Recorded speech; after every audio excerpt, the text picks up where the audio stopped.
What is up, wrestling fans? Welcome to episode number 420,000 of the... Okay. It feels like it. 421, it looks like, of the Smark and Smack Talk podcast, Hot Tags of the Week, where we will be breaking down some of the current events, rumors, news, gossip, and everything else that went down in the world of professional wrestling over the past few days. I'm your host, as always, Tony Mango. Joining me, as always, is Robert DeFelice. How you doing, Tony? It is, first of all, happy Festivus to you and yours. Very much to you, too. I will air some grievances later on. Oh, we're airing grievances. We've got a poll donated to us by Vince Russo, and I'm sure at some point we'll be donating to the Human Fund. Yeah, if you want to donate to the Human Fund of Smark Out Moment, it's the Patreon. That's how it works. Plugs will come later on, everybody, but obviously the very first thing that I want to talk about is the fact that I want you to talk about things. And I want you to do that in the comment section below, so go ahead and do that. And if you are on the audio-only platforms like the iTunes and Spotify and Stitcher and Google Play and Google Podcasts and whatever else these kids are referred to nowadays, then hop on over to the YouTube channel, hit that little like button on the video, subscribe if you haven't done it already, ring that bell for the notifications, and drop a comment below. Tell us your thoughts on these topics and anything else that you want to talk about. Unless it's something weird, don't be a weirdo. Just saying. Yeah. I don't really know how to expand on that, but I would appreciate it if you weren't a weirdo. Some weird people out there. But, yeah. Are we talking about them today? Let's air some grievances. So there's this guy. It's not just... let's talk about Billy Gunn. He's kind of a weird guy. I like him. He likes asses. Yeah, he's an ass-man. Bump. He has put up a couple trademarks. Trademarks, like one of the go-to words of this year. Everybody just sort of realized that trademark is the thing, and they could just be like, I'm going to trademark that, and that, and that, and that. Well, because it became super over, like, oh man, Dash Wilder trademarked FTR, so they can use that wherever the fuck they want. You'd like think that WWE has, like, some trademark department that, like, all the way leading up until this year, they were just kind of like sitting on their ass and they're like, yeah, we got it covered. And then, like, I don't know, April comes along or something, and they were just kind of like, oh shit, we got to do our jobs. more like December comes along and Cody snatches Super Brawl and Slamboree, and all of a sudden, the next week, suddenly they trademark about 7 ECW and WCW pay-per-view names. Billy Gunn's got a couple ones. He has Austin Gunn for his son. He has Son of a Gun for his son. I love that. And the Gun Club. Obviously, all these gun-related ones are with 2 N's, and he owns the Billy Gunn trademark, so that's kind of cool that he still has that, and that's why he's able to use that for AEW instead of having to be Monty Sop or Kip Sop or Kip James or any of the other names that he's had. Wasn't he the Outlaw for a while in TNA? Nobody changed their names more than he and the Road Dogg in TNA. They were the Voodoo Kin Mafia, which was awful. What did Road Dogg go by there? BG James. BG James, which I think is his name because it's Brian James Armstrong. Where's the G come in from though? Probably his second middle name, like Brian Gerald James Armstrong. Yeah, that would make sense. BG James A. It's just the way I have that much of a sound to it. I think he didn't want to be BJ Armstrong, so yeah, I don't think that would really work out that well. What do you think about this whole Austin Gunn kind of situation?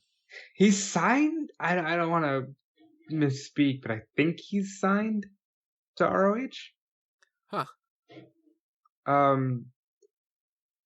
I like him. He doesn't offend me. You know, he's pretty good. I think the only thing I've seen him in was that one Battle Royal. That's all I've seen him in. So, you know. Yeah. I mean, I like the name sounds kind of cool. Austin Gunn. It's not something like a Michael McGillicuddy where I'd be like, wow, I'm going to cheer this guy. Austin Gunn. All right, this sounds kind of cool. Sounds a little bit more like a superstar or porn star thing that we would be doing, but it's weird, especially with stuff like the Gun Show and the Gun Club. Yeah, you might as well do Loaded Gun and Naked they will. Gun. And you know, you're giving them merch ideas right now. There you go. Billy Gunn, trademark them before I do. Tomorrow you got to see this thing. Some asshole just trademarked loaded gun with 2 ends. What the fuck's he gonna do with that one? Sell it Yeah. to you. That's what I'll do. Says the guy who owned WWEnetwork.com for a little bit. How did negotiations work with WWE? They started targeting my channel and trying to get everything taken down, and then I said, "Fuck it, maybe that'll let them get off my case." And then, lo and behold, right after that happened, and they were able to buy it. Didn't have any issues from them ever again. Well, what do you know? Yeah, Laura. You know who you are. Let's talk Edge while we're at it. I like Edge. You know, Edge is a guy that I really enjoy getting a chance to talk about. I don't believe the rumors. I'll say up front. I don't think he's coming back. Yeah, the rumor is for the second time this year, third time this year, something, probably fifth time this year, the way that things are.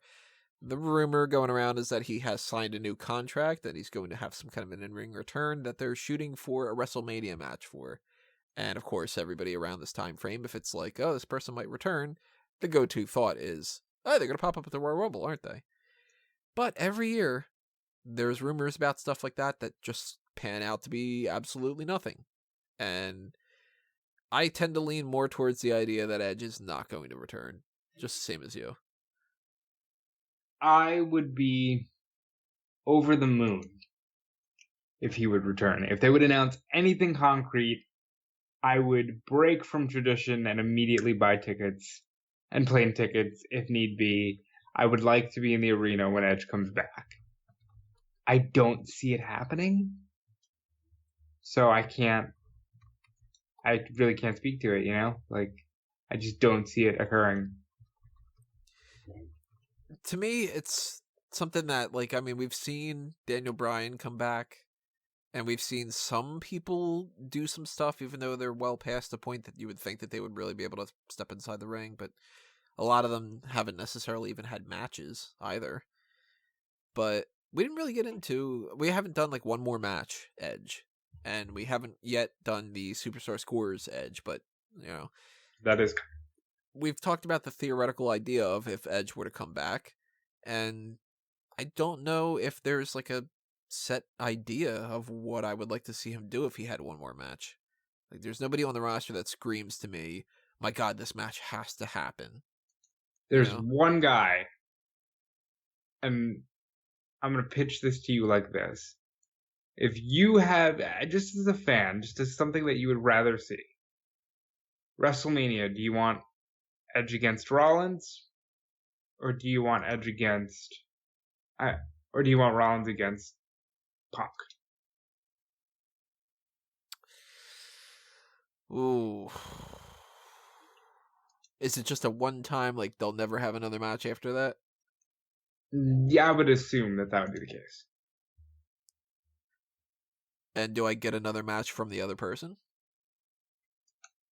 You can. Like, if I don't go with Edge, can Edge fight somebody else? Like, that kind of thing. I'll say yes. Okay, then I think I'd go Punk Rollins. Who and would you put Edge against? Somebody else. Let me look at the roster real quick. Off the top of my head, no names stand out, but maybe if I look at this, maybe it'll come up. AJ Styles is a possibility. I don't know if they'd be good together. They might not. Then again, he's got ring rust and stuff, so he might not be great with anybody in this kind of day and age. Jey Uso, a possibility. I'm just kidding.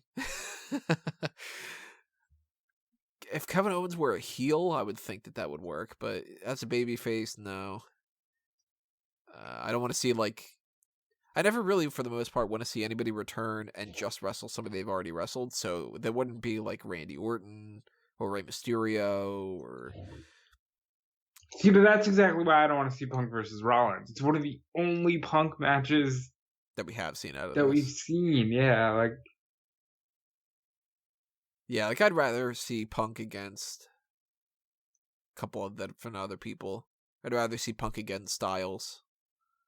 I'd rather see Punk against... not Daniel Bryan, we already saw that. I'd put Punk against Owens. If we could do Punk against, like, an NXT guy, like, that'd be crazy. If we could do Punk, the only NXT guy I'd put him against is either Cole or Ciampa. Even though I think Johnny works, as weird as this might sound, I think Johnny works a calm enough style that Punk could probably work with him. You know what would be kind of fun? I don't know why. Edge against Sami Zayn. Yeah, I can see him doing a lot with Sami Zayn. That might be like, I mean, that wouldn't be like the go-to like selling point. WWE would never do it. They would never look at Sami Zayn as being worthy enough for that. But I'm not really coming across a whole lot of options here. Like, it, as much as I'm an apologist for Baron Corbin, I wouldn't go with King Corbin versus Edge, you know? I would agree. So that's tough. Yeah. Who the hell would he fight at WrestleMania? Fucking Primo? It's like, it's nothing standing out to me. I don't know. That's exactly why I would go with Rollins, because like Rollins seems to be one of the only guys who would be worthy. Yeah. I think in that scenario, if we could get both, give me Edge and Rollins and give me Punk and somebody else. Because you could do Punk and Styles and people just be like, give me my fucking ticket, you know? Yeah. Or Punk against, you know, a litany of other people. Even though I don't really want to see it, you could do Punk against Bryan and it would sell like hotcakes. Why is that a fucking phrase? It'll sell like hotcakes. Is there somewhere in the area of like wherever in the United States where it's just like pancakes just like fly off the fucking shelf? It must have been like a really early time of pancakes where these things were just flying off. Or maybe it's supposed to be like how diners sell a lot of breakfast food, so it's like, oh, you That's what I sell was a lot gonna of say. hotcakes, People but like go into diners and like if you go into a diner tomorrow morning, what are you ordering? my go-to random snack talk aside, my go-to breakfast meal, I get either a short stack of French toast or a short stack of pancakes. Give me scrambled eggs, give me home fries or hash browns, depending on where I'm at. It usually comes with toast, so butter that toast and give me a little sausage on the side. You know what? I want to go to a diner tomorrow. That sounds fucking good right now, doesn't it? Like, right now I'm sitting there going, God, I want some pancakes. Yeah, like I typically, when I go to a diner, since it's like the only place that I'll dare to do this, I usually go for like a chicken fried steak and eggs, and especially because I'm down south, so you can trust it, you know. And like you get the biscuit, but then I think French toast is a great breakfast food. Like everybody knows how good pancakes are, and waffles are great. They have the little crevices for the syrup, and they're perfect. But French toast is great breakfast food. French toast, if done well, is so good. Man, I'm hungry as hell. I think this is a good time that I will insert my Table for Three Dinner of Domination thing. I haven't actually watched it yet, since we are recording this just a little bit in advance, and I just figured, I'll watch it later and I'll insert it in here. So future Tony will talk in a couple seconds, and then future Tony will be back and pitch it over to the other guy. Past Tony, me Tony, present Tony. How's that work? I don't know, I'm still stuck on Time Machine Dream Team from earlier. We've done too many podcasts over these past couple of days. So I've gone ahead and watched that after we had just talked about that I hadn't seen it yet, and I gotta say, definitely see this episode. This was a damn good episode in a lot of different ways. Obviously, I'm not going to spoil everything because what would be the point in you watching it if I told you, but we got a cool story about how Papa Shango was supposed to return at one point. A couple of funny Owen Hart stories, a ton of love for Ron Simmons, which is awesome. Great back and forth between these guys, and a lot of information crammed in a short amount of time. It's 26 minutes long, and I 100% recommend it. Very, very good episode. So, awkwardly, I have really no transition to get back to what we were talking about before, but hey, let's go back to the recording of what we had already talked about. So I think I'll take the baton from future Tony and hand it over here to past Tony. Tony, I thought that was a wonderful take on Table for Three. Yeah, but I don't know why I said that one very controversial thing. Jeez, future Tony. Yeah, come on. Watch your language in the future, man. Be like, God, What an ass. This gives me an excuse to be an asshole now. Uh, yeah, so Edge, we talked about that. We're both kind of thinking probably not happening, but it'd be kind of cool. We talked about the Billy Gunn stuff. Unfortunately, we have an injury to report. Another one to Fuck, Fandango. Fandango, man. And he has a Tommy John injury. I don't know what that means. I have no idea what that is either. I'm You know, assuming Drew might we know should since be. he knows Jimmy John's. Let's see what we got here. Tommy John injury.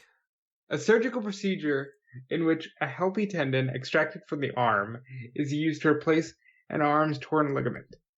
So he took something out of one of his ligaments and put it into his injured arm. The healthy tendon is threaded through holes drilled into the bone above and below the elbow. Oh, that sounds fun. So it's an elbow injury. Sounds like he's got fucked up armitis.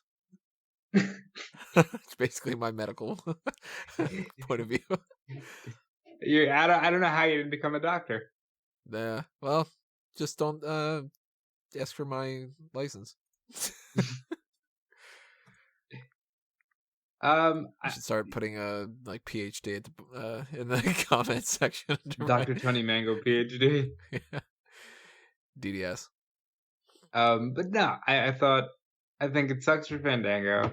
I think it sucks for Tyler Breeze. I'm curious when this happened too, because they did just wrestle recently. You think it happened on that show? Like that one? There's a recent episode of the NXT injury report where he is said to suffer an elbow injury. Yeah, I guess that's it then.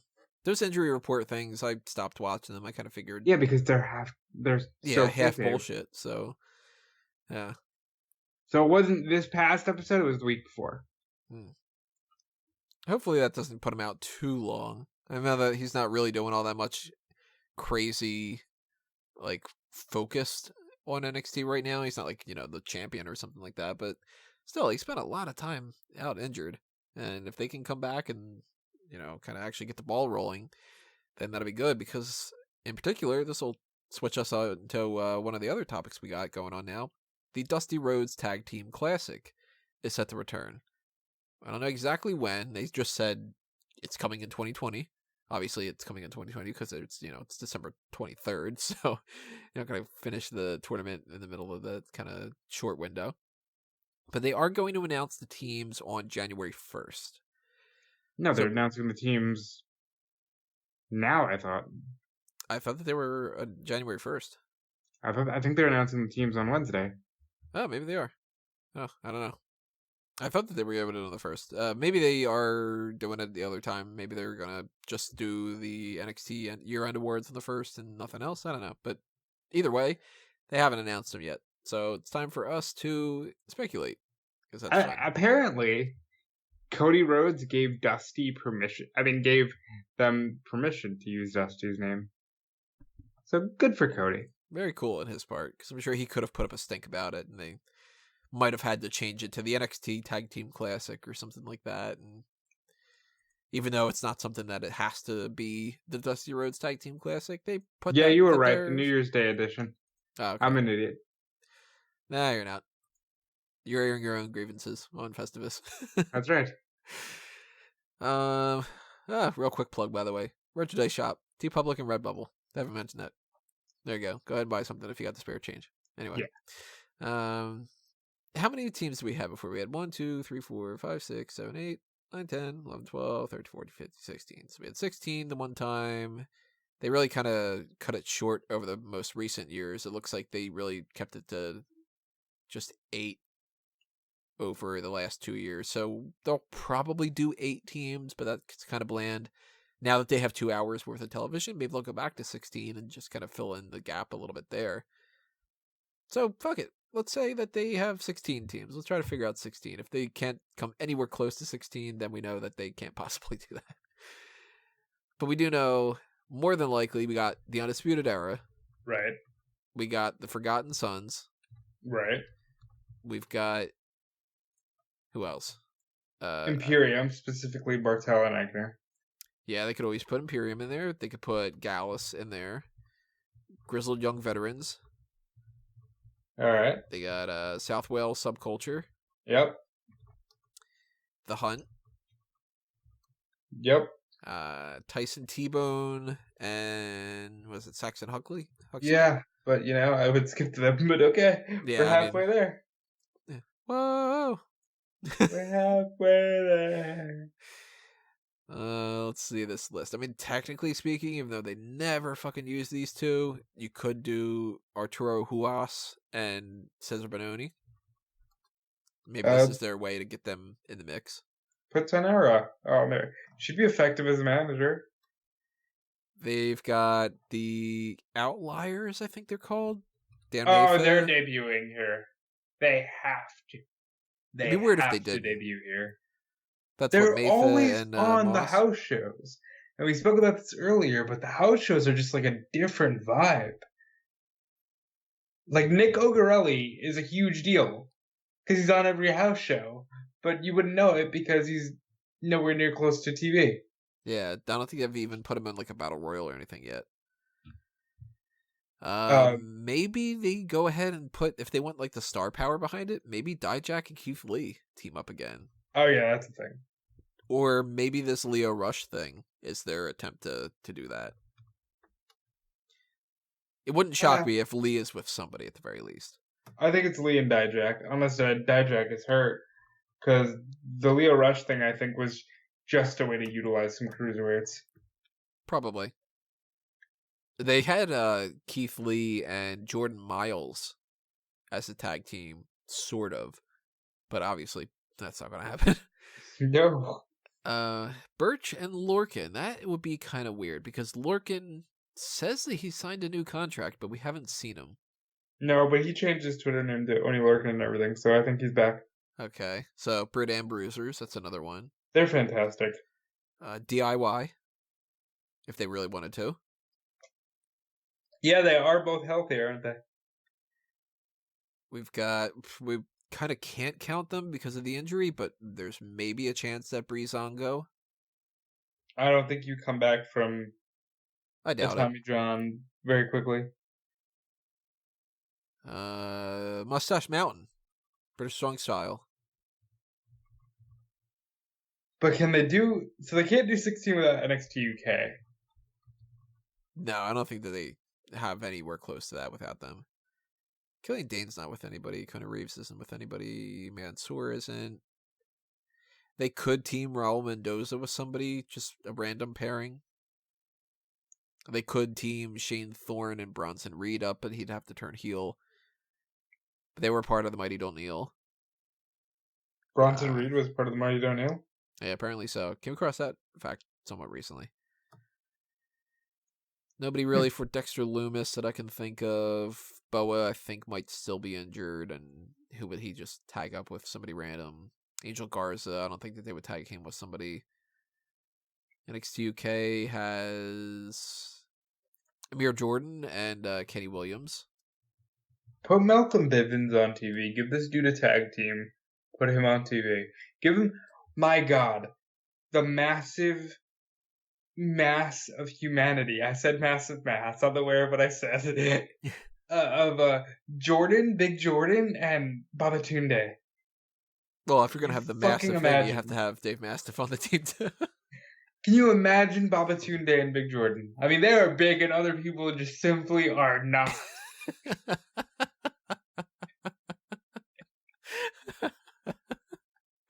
I love that's been a running thing now. Looking at the Performance Center crew, trying to remember if there's any. Oh, Everrise. Forgot about that. Oh, they're in here. They're definitely in here. Their first round elimination if they have 16 for sure. Rinku Singh and Saurav Gurjar. Yeah, that's a thing. That's they popped up on the Worlds Collide before. They're huge dudes that actually did a pretty good job in that Battle Royal. So maybe they want to bring them in the mix that way. I kind of feel like Dio Madden was in some kind of a tag team, but I don't remember with who. Swerve Scott. That's what it was? Mm-hmm. No, maybe they put them back up together. Maybe that's their way to kind of bring him back into the mix as being like, You know, hey, he's actually gonna actually try to be a wrestler again, and Watch this dude skip the line and fucking fight Brock Lesnar at Royal Rumble. well, shit, we're already at 18 without even counting like Dio Madden. They could fucking do it. I mean, it would be a little bit disappointing if it was like, all right, we got Huas and Bononi and Tyson T-Bone and Saxon Huxley, but you know, if they want to kind of fill in the blank a little bit and they want to try to maximize the amount of time that they do this, post Takeover Blackpool 2, if you want to have like it split between the NXT UK people and the NXT people for the first rounds, go ahead and do that. That gives them a little bit of time on NXT UK TV to be able to do it. That's weird too, by the way. The NXT UK schedule is a little bit strange. They're missing a week. The week before Takeover. Didn't we figure these out? That they would just like do a couple of rerun shows? They might, but that's a shame because this week's going to be the best of NXT UK. Then they round out the tapings and then do another recap thing before the pay-per-view, and then they have another recap thing or something after the pay-per-view, unless they record something before the pay-per-view. But yeah, that's a week, couple of weeks. Operative word being week. But which one? Ooh. So depending on the whole setup of the NXT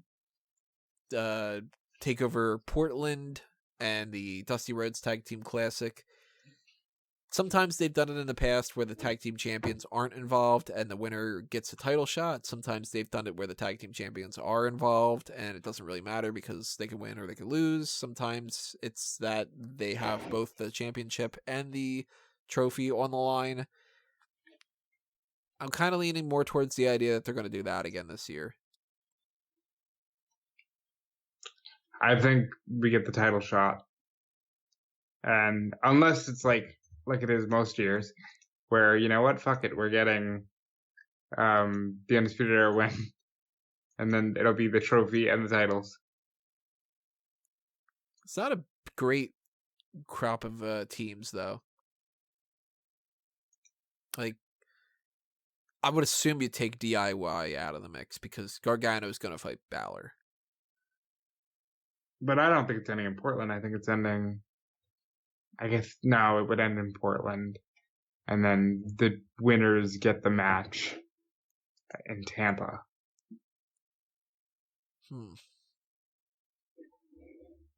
I don't know who I would pick as my go-to, like... Of course, if they announce 8 teams and the 8 teams are all strange, kind of like Finn Balor and Samoa Joe, then we know that it's just like all over the place. But like, I can't look at the situation and be like, oh, the Outliers are definitely going to win, or South Wales Subcultures, they got it on their... Oh yeah, because, you know, people are dying for some yeah, Southwest Subculture. I like them. That's not a knock on them. I actually enjoy them. But I'm aware other people don't. yeah, they're just not the biggest deal. Most of these teams aren't. I mean, I don't think anybody's going to be clamoring for the idea that, like, Amir Jordan and Kenny Williams will be participating. They're talented, but it's just not a big deal. So I think that when push came to shove, I'd probably go with, oddly enough, the Forgotten Sons. If it's not the Undisputed Era. Nope, because we did this last year, and who won it last year? Who did win it last year? I want to say the Undisputed Era. Last year was 2019. Aleister Black and Ricochet. Mm-hmm. Because they fought The Forgotten Sons. No, they did fight the Forgotten Sons, but they fought War Machine. Or the dudes, you know, the Vikings. Nope. And they, according to the bracket, they beat... No, but that's how they earned the match with the Viking Raiders, isn't it? That they beat the Viking Raiders? No, that's how they earned the match, is by winning the tournament. Oh, yeah.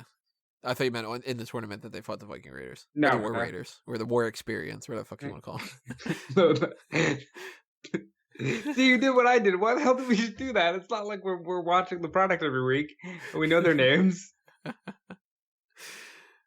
Yeah, that's like... So, you got... Black and Ricochet won last year. The previous year was the Undisputed Era. The year before that was the Authors of Pain. then Balor and Joe. That's our whole breakdown of that. So 2 out of the 4 times we've had just 2 singles guys paired up. There's a good chance that this ends up being Dijak and Keith Lee. And Lee. And then they win the belts in Tampa. So if it is for a title shot, and the Undisputed Era obviously are not involved because why would they be in a shot for their own title? Keith Lee and Dominik Dijakovic, if they get announced, they're fucking winning. That has to be the case then, because then you get Dijak and Lee versus Kyle O'Reilly and Bobby Fish at Tampa. Or Portland if they do it ahead of time well enough. But I don't think that's the case. I think they'll do the finals. They'll do the finals Portland. Well, it depends on when they start, too, because they haven't said when they're going to start it.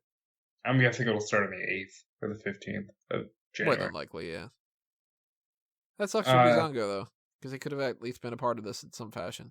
If the Forgotten Sons do not win, then I'm kind of cutting bait. Tyler Bate? You know what I mean. Yeah, no, if they don't win that, then they're never going to win anything, it seems. I mean, like, NXT has a good track record of being good to guys at some point. You know, everybody does get the payoff. Because, like, fuck, even Andrade was champion for a while. You mean Zelina was champion? I will not accept that. Yeah, I think in NXT it tends to be, if you're going to succeed, you'll succeed eventually, even if you have to go through some bumps in the road. But then there's other people where it's like, it wasn't going to happen. You know, for the people that are like Sawyer Fulton, it didn't happen. For the people who are like Sami Zayn, he eventually won the championship. You know? Has there been anybody that has just disappointed in NXT and never prospered?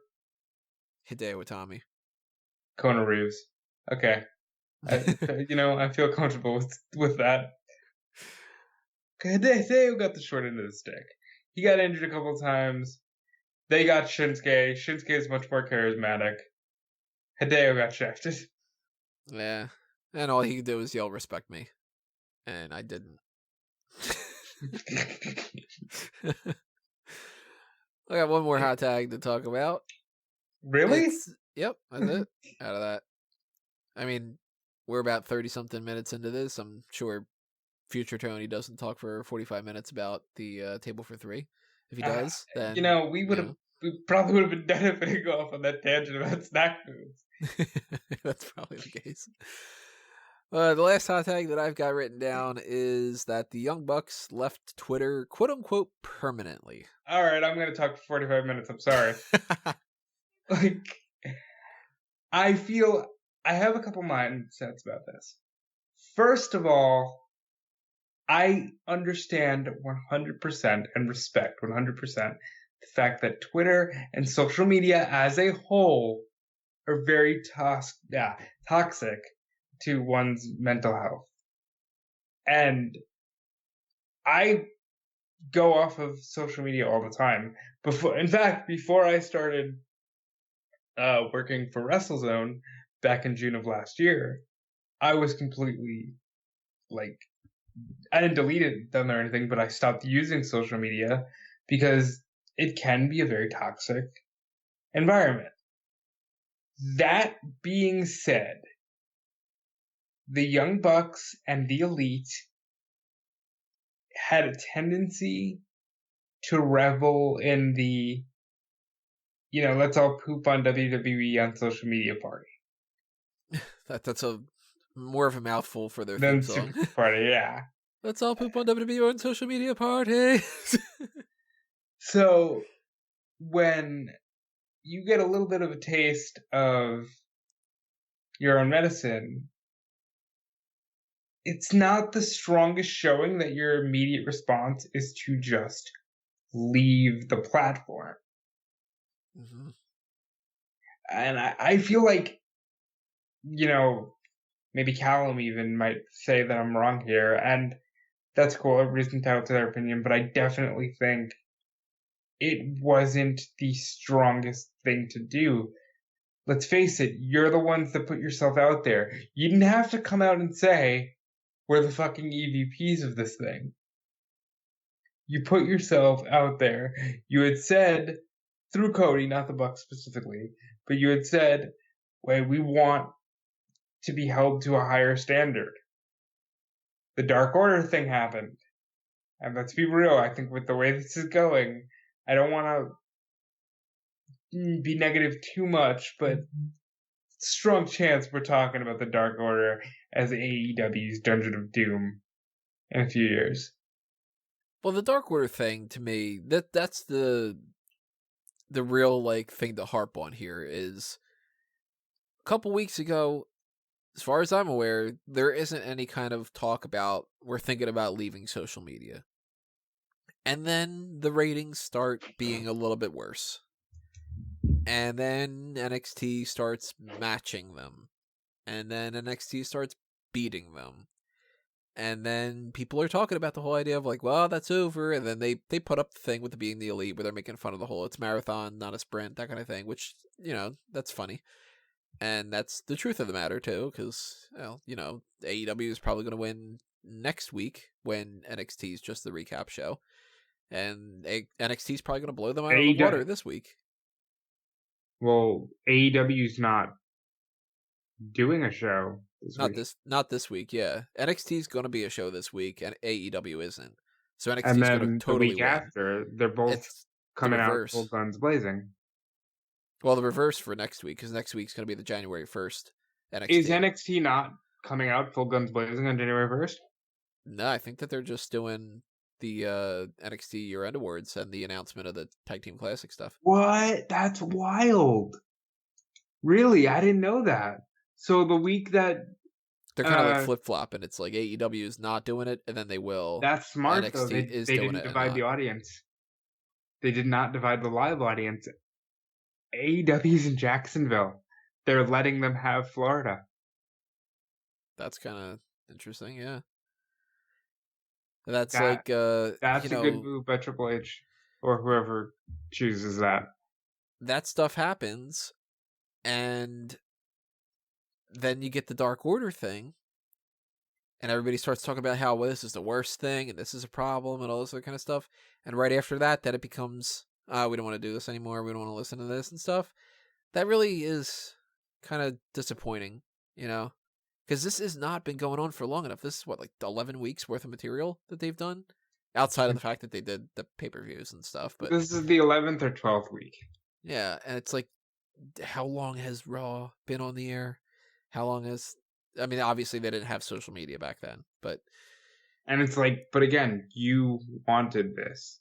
Yeah, even when you go back to when they did have social media, and they did have Twitter, where this could have been people criticizing them and stuff, it's been years of that. And WWE, as stubborn and sometimes completely blissfully ignorant as they are, they kind of go, all right, people are complaining, let's move on. And I think that the Young Bucks kind of got a little bit hurt by that. And I don't blame them either. Like, shit, it sucks when somebody criticizes your stuff. 100%. And, like, it sucks to be on social media. And for example, I cannot leave social media. Like, I need to see everything because part of what I report is social media. But there's plenty of times where I'm like, yeah, I would delete it too. I'm not going to lie. I just think that for them, it looks more shady because of the things that they used to regularly, post about. I think this could have been handled a whole lot better very, very easily if they would have just said, excuse me, if they would have just said, hey guys, holiday seasons are coming up. We're going to spend a lot of time with our families. We're going to take a break from social media. Hope you guys all have a happy holiday. But they don't want that. They want to leave the platform permanently. And, that is totally their prerogative. Dean Ambrose did it. Dean Ambrose never had a Twitter. He's tweeting more as John Moxley, which I think is hysterical. But that is up to them entirely. I just feel that it's bad timing because you're looking like you're backing away from the fire already. Yeah, you're looking like you got your feelings hurt and you can't take the heat. So it's just like, oh my god, people are criticizing us. Well, I don't want to be around you anymore. I don't like this. So bye, everybody. You know, and that kind of puts a little bit of pressure more on Cody and on Kenny, because then suddenly everybody's going to be tweeting at them. You know, every problem, it's going to be, instead of 4 people getting tweets or 5 or however many different people, it's going to be suddenly now these 2 guys. We're going to target them, and that kind of sucks for them too. You So know, that's a shame. but I do want to talk about the Dark Order. The issue there. You saw the botch. You saw the punches. Dustin Rhodes tweeted it was embarrassing. A lot of people got on Dustin saying the business had passed him by. What are your thoughts on when you see a botch this bad? Do you just let it go and move on and you know it's fake? You're just a bad actor? Yeah. There's been plenty of bad things, and people have cried about it. That bad actor, I would be, if I were in like the business, I'd talk to that guy and I'd be like, yo, dude, you did not do yourself any favor here. I was like, you fucked up big time, pal. Yeah. You were on the camera side, and that was like the worst possible spot for you to do something that bad. And I'm kind of surprised that Dustin didn't take that as like... Dustin sold it, though. Yeah, like that he didn't go like, dude, you gotta look like you're punching me. He should have... And I maintain this. He should have pushed the dude off. Then what are the other 25 dudes that were in the ring could have beat the shit out of him as he pushed the dude off? Yeah, it wouldn't have hurt to have like a couple seconds worth of him like trying to fight back. It wouldn't hurt at all. But I also don't think that that's the end of the world, and it's like, oh my god, I'm never going to watch AEW again because this one dude did some fake punches. If that were the case, then every Shane McMahon match that would come out, it'd be like, all right, this is looking a little strange. He's not doing this right. Or, you know, the Tyson Fury punches that happened with Braun Strowman. Or the other people, not the Braun Strowman. You know, the security ones where he was like not punching those people and stuff. So it's like, shit happens. You know, it's not the end of the world. I think a bigger issue is the fact that they should be criticized for like the Nightmare Collective. No comment. To me, it's like, you know, Dark Order hasn't been going all that well, and I personally like the Dark Order at like the idea of like the let's convert the losers type thing, but I don't like the people that are a part of it. I don't think that they're doing it all that well. And now that they were like, we're going to end the show with this, it's our big angle to end the whole thing, and it's going to be the Dark Order, which you already have like a lot of people that are kind of iffy about. And that thing happens with the punches. And your basic response is either telling people like deal with it or like shut up with your criticism, which I always hate. I always hate it with a passion when people say shut up and enjoy it, no matter what it is. Or your other response is to just be like, I can't handle this, I'm going to leave. Come on, you know? And I 100% agree. Like, why not just parody it, make fun of it, and go, yeah, we're going to roll with the punches on this one. Ha. They did. Oh, they did? I almost want you to pause the podcast and go watch Being the Elite. What do they do on that? I'll probably watch it later. They over-parody it to where, okay, it's the SCU and Bucks Christmas party, and the Bucks kick SCU out of their house because they're bragging about the fact that they're the champions, and I think Daniel says something about Matt's wife's cooking, and Matt goes, it was catering from Cracker Barrel, and he tackles him onto like a beanbag chair in the house, and he starts punching him, obviously spoofing the thing because he's missing, and they're just deadpanning into the camera, and he's doing it slower and slower, and he and Nick are deadpanning into the camera, and it lasted a little too long for me. And then the joke got to where it's not funny anymore. No, it lasted just a tad too long. But then the next segment after the intro plays is Nick, Kenny, and Matt talking, and they're all joking about how Kenny's wearing shorts even though it's December, and Nick goes, "Oh, you can't show the shorts because they're New Japan shorts," and the internet's gonna think, "Oh my God, they're working with New Japan." Like to me, you can physically see because there's 3 different bits where they just crack on like internet fans. You can see like it's getting to them. Oh, so like the whole episode's basically, instead of we're in on the joke and we get it, we kind of fucked up and we're gonna laugh at ourselves, to more so fuck you guys for criticizing us. No, like they got rid of the punches thing right away, but I felt like there were certain points in there where Nick especially was just like, "I'm gonna take the piss out of these fans because I've had it." Hmm. I'll end up checking that up at some point. I'll probably leave a comment below, because that's interesting. I'll have to see where that is. I didn't even know that came out today. I didn't check my subscription feed yet. It comes out every Monday. I lost track of all that stuff.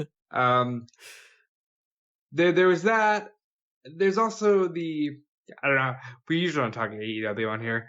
There's also the thing of like somebody washing blood off their hands, and they had a Dark Order mask on.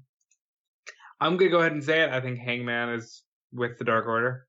I think he jumped in on that beatdown because he certainly didn't come in to save him. And that's like, since he hasn't been able to win, that he goes and joins the loser club thing. Yeah, the whole "don't be a loser" join the Dark Order. Gonna do some Dark Order shit. Yeah, I wouldn't want them to turn him heel because he is pretty over, and obviously he's one of the original dudes. But I don't know. It'll be interesting. I feel like if they turn him and they put him with the Dark Order, then that's kind of proof that they're rushing. Because they've been switching a lot of things back and forth quite a bit without not much to really go on. Like, they kind of rushed this MJF thing with Cody. And, yeah, for that matter, what do you think ends up caving in first? The Young Bucks come back on Twitter after permanently leaving, or Cody Rhodes gets another title shot after never, ever doing Cody that gets again? the title shot. Do you think that happens first? Cody gets the title shot. Because I think it'll be easier for the Bucks to stay off Twitter than it will be for them to not put Cody in a match for the title. Because I'm sorry, I watch Dynamite every week for WrestleZone. When John Moxley or Chris Jericho or Cody Rhodes get on the microphone, they are stars. And nobody else has that quality. MJF does, but he's the exception, not the rule. I thought he was the salt of the earth. He's also that. He's also Jewish and doesn't celebrate Christmas. And TNT's Twitter account put out a great image of him as the Grinch stealing Christmas. It's a borderline problem.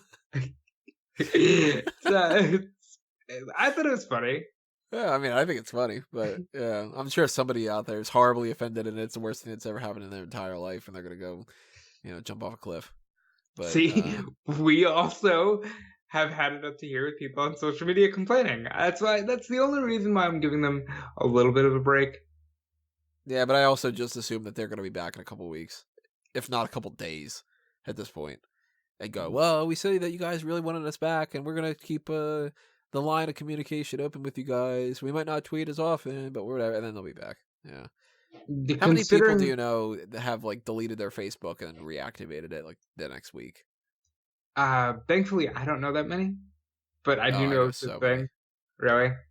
So many people, especially the people that decide that they're going to change their names to something, and it's like, oh, I'm like Mary Michelle instead of Mary whatever my surname is or something, and you're like, yeah, okay, because that way your boss doesn't find you on there with your first name and being in the same town and having a fucking profile picture that looks just like you and mutual friends. And, So while they did leave Twitter, they did also do the one thing that many people criticize couples for doing on Facebook.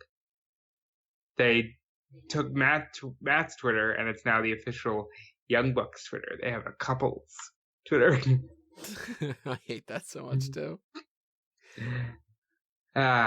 John and Kim's Facebook. It's like, all right, well, I'll message one of you one thing, one of you the other thing, and let's see how confusing this gets. Not a good time, but I wish they didn't cave so quickly. Yeah. And for that matter, I want AEW to improve on certain things. I'm glad the honeymoon phase is over. Now, good, kick your asses into shape and give us more of what you promised. Give us a good women's division. I like Chris Statlander. Shout out to her. Yeah, women's division I'm not so sold on still. For that matter, when the hell are we going to get this sports-oriented thing? Is their idea of sports-oriented just we do lots of long matches? What do you mean? We got rankings. Yeah, rankings are like almost nothing. Yeah, listen, I'm not gonna lie to you. I've been crapping on that since Double or Nothing when the first thing they did was the Casino Battle Royale. It was like, here are all these comedy characters. Like, what? Really? You couldn't go one match? To me, what's weird about the rankings is that they seem like they want to try to market that as being like, oh, the rankings prove that this one's the number one contender. But all they really do is like each week the rankings come out, and if they decide that somebody is like a couple matches down, especially now that they're going to like reset the scores, I'm hoping that makes it better. they just I think it's going to make it worse. I think that they're going to keep what they're doing, which is like when you only have a couple different matches within the time frame of like this person's 1 and 2 and this person's 1 and 3, that makes a big difference when they lose another match, because then they go down 3 spots on the rankings or something. And really all you have to do is, all right, we don't want Shida to be the number 1 contender, so let's give her no more matches over the next couple weeks and give Chris Statlander 3, and she wins 3 of them. Oh, look at that, she's now up 6 spots on the ladder. And it's like, well, that's what WWE fucking does. They just don't put out the ranking, you know?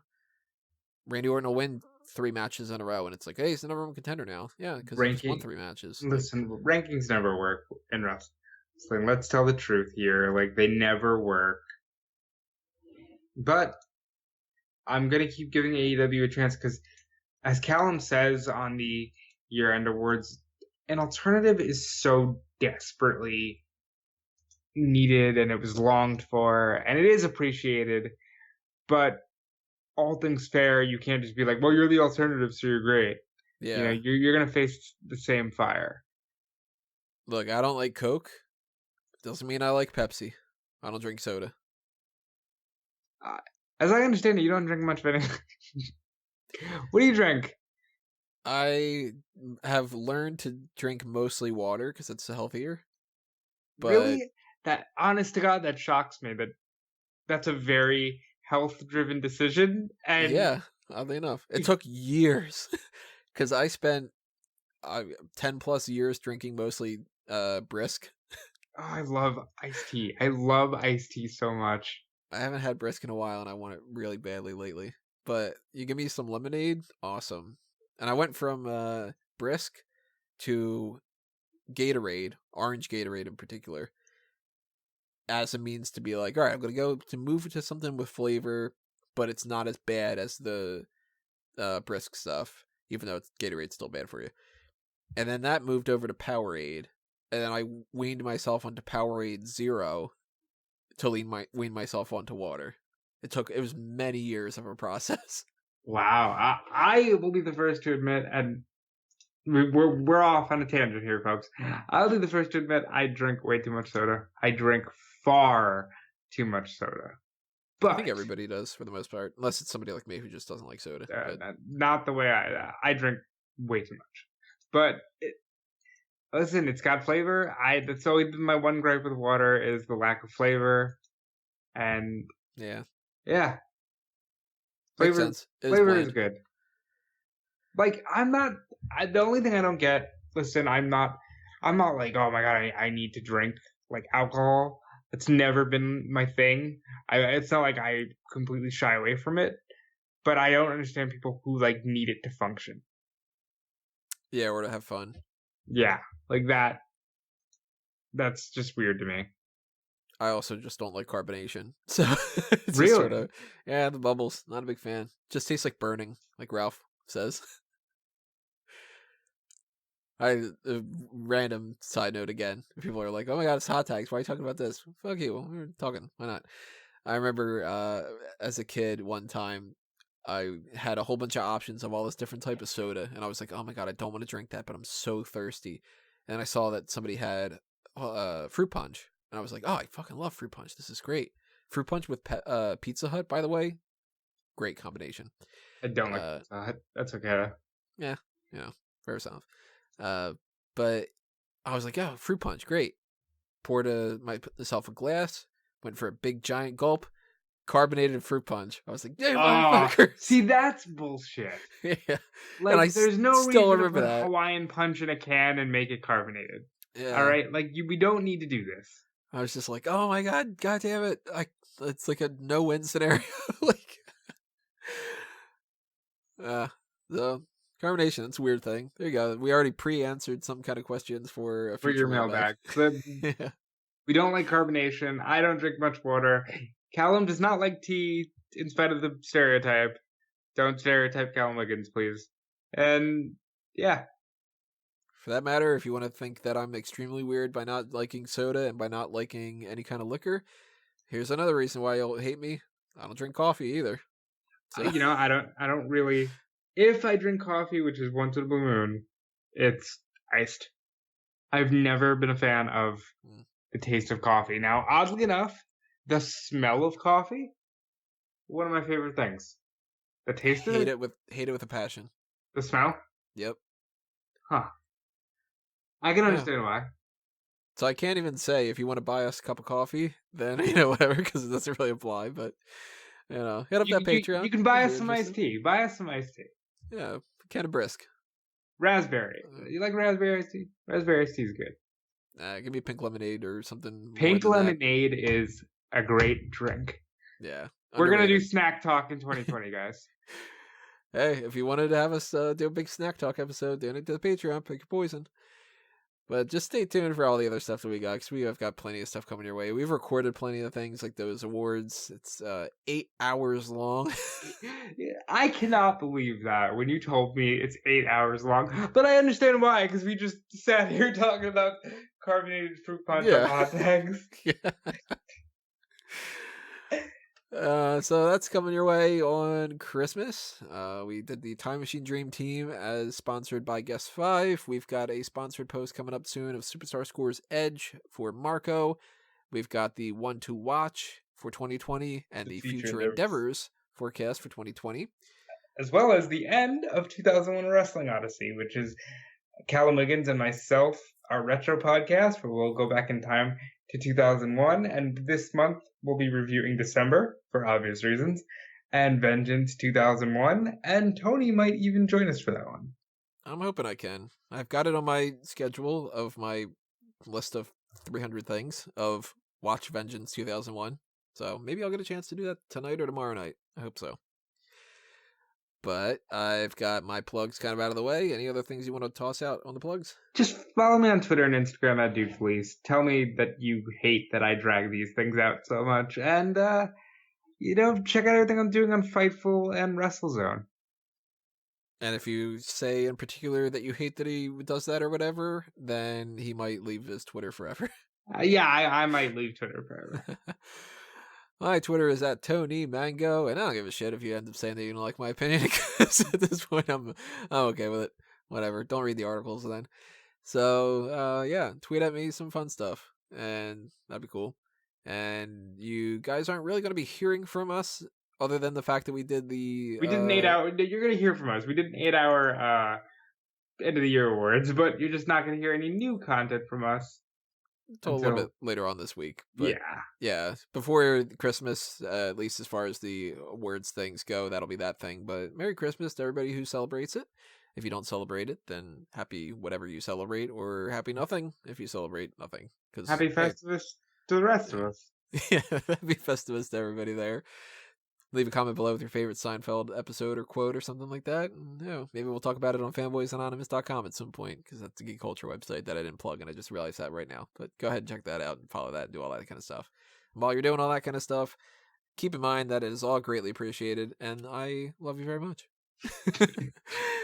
That's going to do us in for the hot tags for episode 421, not 200. We're not back 3 fucking years ago. And that's going to also do us in for this episode. So thank you for listening, everybody. This has been another Smark Out moment, and we're being counted out.